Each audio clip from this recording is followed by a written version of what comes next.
ആണവ ചർച്ചയും പരിശോധനയും ഇറാനുമായി ബന്ധപ്പെട്ട് ഉണ്ടാവില്ലെന്നുള്ള നിലപാട് ഇറാൻ ആവർത്തിച്ചു.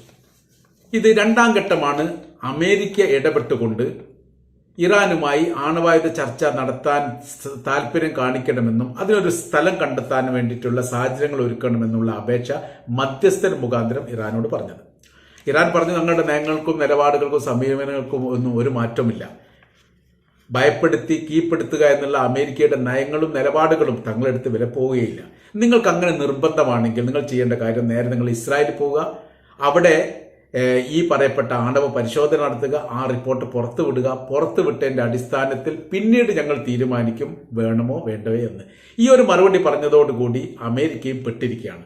ഇനിയിപ്പോ ആണവായുധം ഉണ്ട് എന്ന് പ്രഖ്യാപിക്കപ്പെട്ട രാഷ്ട്രങ്ങളിൽ ഒന്നാണ് ഇസ്രായേൽ. ആണവായുധം ഉണ്ട് എന്ന് ഇപ്പോഴും ഇറാൻ സമ്മതിച്ചിട്ടില്ല, തെളിവിന്റെ അടിസ്ഥാനത്തിൽ പറയുക എന്ന് മാത്രം.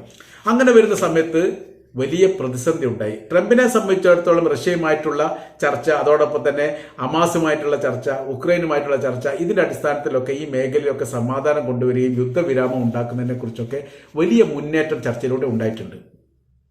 ഇറാൻ മാത്രമാണ് അതിൽ പെടാതിരിക്കുന്നത്. അപ്പൊ ഇറാനെയും കൂടി കീഴ്പ്പെടുത്തുക, അല്ലെങ്കിൽ ഇറാന്റെ നയനിലപാടിനോടൊപ്പം നിന്നുകൊണ്ട് അവരെ സഹകരിപ്പിക്കുന്ന രീതിയിൽ ഉണ്ടാക്കുക എന്നുള്ള എല്ലാ ശ്രമവും യഥാർത്ഥത്തിൽ